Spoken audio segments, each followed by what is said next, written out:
Vidéo numéro 2. Je ne voulais pas en parler tout de suite, mais j'ai pas le choix d'entrer dans ce sujet-là qui, chaque année, là, j'en reviens pas. Mais je ne porte pas de jugement. Je ne veux pas que tu penses ça, mais je veux te faire réfléchir. Les profs, certains, plusieurs disent qu'ils dépensent beaucoup d'argent de leur poche. Soit que je sais pas si c'est parce que je suis pas normal ou je sais pas. Moi, je vais dépenser maximum 100-150 $. Là, je suis allé dans une pharmacie près de chez vous, où est-ce que on retrouve souvent aussi un ami, sans le nommer.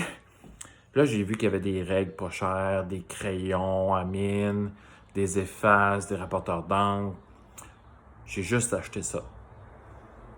J'ai juste acheté ça. Ça, c'est, dans ma tête, c'est le nécessaire pour que mes élèves travaillent. J'avais acheté aussi des cahiers, quelques cahiers quadrillés, puis quelques cahiers lignés, des cahiers Canada. C'est tout. Je n'achète rien d'autre. Et il va falloir, cher prof, que tu arrêtes de dépenser de l'argent, attention à ce que je veux dire là, sur des choses qui ne changent rien à la réussite de tes élèves. OK? Acheter des chaises, du mobilier, des lampes, ça ne change rien sur la note sur le bulletin. Ça ne change rien. Que tu as une classe avec des pupitres en randonnion, puis tu as une classe avec décoré au goût du jour, si la pédagogie ne suit pas, ça ne marche pas. Donc, que ta classe soit belle ou, je vais dire, drabe, mettons ça comme ça, parce que je trouve que la mienne est drabe. Les photos, quand ils vont commencer à sortir bientôt, là, les photos des belles classes. Regardez ma belle classe cute. J'ai rien contre ça. C'est le fun. Puis, tu sais, moi aussi, j'essaie. Tu sais, j'ai une chaise berçante là, que j'avais ici. Moi, j'ai rien, aucun mobilier. Là. N'achète aucun mobilier. On parle d'environnement puis de patente. Puis, le premier R, c'est réutiliser. Donc, il y a des gens qui veulent donner leur stock. Allez-y. Faites participer vos élèves pour sabler la chaise, la teindre, la vernir. Les élèves, ils vont triper et ils vont se sentir impliqués dans l'amélioration de la cuteté, je vais appeler ça de même, de la classe. OK? Donc, il y a deux choses dans ce que je viens de te dire.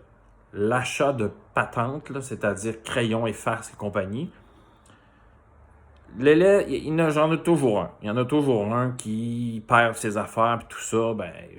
Bon, j'avertis les parents lui en donnent. Mais pour dépanner le jour où est-ce qu'il en a besoin, moi, je suis là. Puis je lui dis, ça, c'est pour dépanner. Le tiroir est là. Tu remets le crayon quand tu as retrouvé le tien. OK? Donc, ça me revient, là. Mais on s'entend que les crayons ne me reviennent pas, les effaces non plus. Les règles, la plupart du temps, oui, mais pas tout le temps.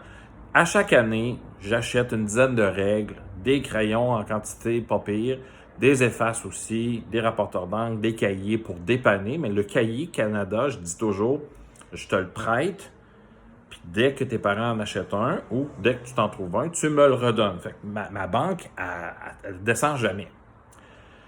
Si tu dépenses 100 $ en étampes, je te le dis tout de suite, tu viens de perdre 100 $. Moi, j'ai découvert une super étampe, je sais pas ce que c'est, une étampe, et ça s'appelle le stylo. Ça, c'est la plus belle invention qui n'existe pas. Et ça, qu'est-ce que ça fait? Ça fait un message personnalisé. Tu peux y faire un petit dessin, là, un petit emoji. Ça, là, ça coûte 99 cents pour 6, je pense, dans la petite pharmacie. C'est ridicule, OK? Tu peux avoir plein de couleurs en plus. Ça coûte vraiment rien. Et tu écris le message que tu veux et c'est vraiment un message personnalisé qui, à mon avis, a beaucoup plus d'impact qu'un étampe, qu'un collant. Je suis anti-collant. Puis c'est pas parce que j'ai pas de cœur. L'autre fois, mes élèves m'ont demandé « Ah, mais Pierre, toi, tu donnes pas de collants? » Je suis parfait. On va donner des collants. J'en ai donné à tout le monde. Ils ont dit « Ben là, je fais quoi? C'est pas juste. Pourquoi je donnerais des collants à 4? Il faut que j'en donne à tout le monde. C'est tout le temps les mêmes qui ont des collants. En passant. Et puis là, 2-3 jours plus tard, je fais comme, il est où votre collant? Ben, il est dans les pages qui est avant. Là, on avait fait 3-4 pages de plus. Là, j'ai dit, est-ce que vous le voyez encore, le collant? Non. À quoi ça sert? Ouais, maintenant, à quoi ça sert? Tu ne le regarderas plus, le collant. C'est fini. Il passe à d'autres choses. Alors, on perd beaucoup de temps et d'énergie. Moi, ce que je te suggère de faire, excuse, là, j'ai mal au bras. Ce que je te suggère de faire, c'est quand il arrive quelque chose, puis ça, il faut que tu le sentes. C'est ton 6e sens, prof. Hey, prof, c'est ton 6e sens. À un moment donné, tu sens qu'il faut que tu encourages un élève. Tu fais, oh, mais my God! Écoute, je sais pas si tu le sais, t'écrivais 0 phrase, là, tu viens de m'en écrire 2. Est-ce que c'est 2 de plus que d'habitude? La réponse est oui, tape là-dedans, j'aime ça. On continue. Ça, avec une voix un peu plus haute, là, parce que plus élevée, là, le volume, pour que tout le monde entende.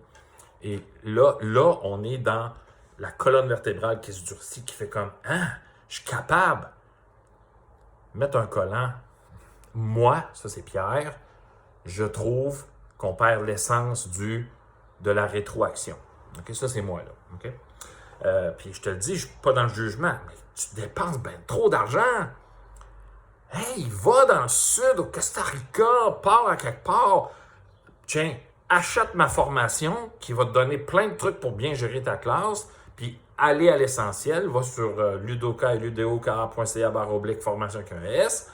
Ça, là, à mon avis, on est dans quelque chose. Mais que tu achètes des estampes, des blocs-notes, tu n'as pas besoin de rien acheter. Là, tu vas me dire, ouais, mais Pierre, le cahier de planification, il n'est pas super beau, lui, de l'école. OK. Attention, je te pose une question là, qui tue. Est-ce que la cuteté du cahier de planification change quelque chose dans la réussite de tes élèves? Pose-toi tout le temps la question. Là, tu dis, ben là, Pierre, tu capotes. Mais tu capotes. J'entends des profs qui dépensent des centaines, à la limite des milliers de dollars pour des choses qui ne changent rien dans la réussite de l'élève. Et l'élève ne se rappellera pas de la cuteté de la classe. Non, il s'en rappellera pas. Il ne se rappellera pas non plus de la cuteté de ton cahier de planification ou de toutes les étapes que tu as pu lui donner. Il ne se souvient pas de ça. Il se souvient de toi seul. Ah, elle était, c'était, elle était présente pour nous. On a ri, on a eu du plaisir. C'était super le fun. J'ai grandi avec cette personne-là. C'est ça dont ils se souviennent, nos élèves. Quand je reçois des messages, parce que j'en reçois à toutes les années, des anciens élèves, « Pierre, t'as changé ma vie. Et j'ai pas donné de collant, puis ma classe était, selon certains, drabe. Je mets rien sur les murs. Je mets un côté, je mets tout le temps un petit coin le coin des artistes. J'ai des élèves qui sont vraiment très artistiques, qui ont besoin de se laisser aller, puis là, bon, on met des affaires comme ça. Je mets aucune affiche des verbes puis tout ça parce qu'ils ne peuvent pas amener l'affiche à la maison pour étudier. Fait que je leur donne tout de suite des trucs. Il y a l'agenda est là, tel site internet est là. Pas besoin. Arrêtez. Ouais, mais tu dis, Pierre, c'est cute. Oui, je comprends. C'est le fun d'avoir des belles affaires puis de travailler dans des belles affaires. Mais ça ne change rien pour la réussite de l'élève. Ça, c'est clair. Alors, je ne veux pas péter ta balloune, puis je ne veux même pas me faire d'ennemis là-dedans. Je veux que tu réfléchisses. Combien, pendant, mettons, 5 ans, combien tu dépenses? Puis là, après ça, tu vas dire, là, les profs qui commencent en plus, ils vont dire, Pierre, moi, je commence, je n'ai pas 90 000, puis je dépense des centaines de dollars. Bien, ça ne peut pas marcher dans un budget. Prends tes centaines de dollars, paye-toi un voyage, paye-toi ma formation, puis tu vas voir que tu es capable d'être heureux et heureuse dans cette profession-là. Il y a moyen de faire quelque chose. Alors, sur ça, je te laisse là-dessus. Réfléchis comme il faut à ce que je viens de te dire, puis je te dis, je ne suis pas dans le jugement. Réfléchis. Tu ne peux pas sortir des milliers de dollars de tes poches à chaque année. Tu ne peux pas faire ça. Ça ne marche pas et ça ne change pas grand-chose sur la réussite. Sur ça, je te laisse. Puis on se revoit dans une autre vidéo. Partage ça. Ciao, ciao.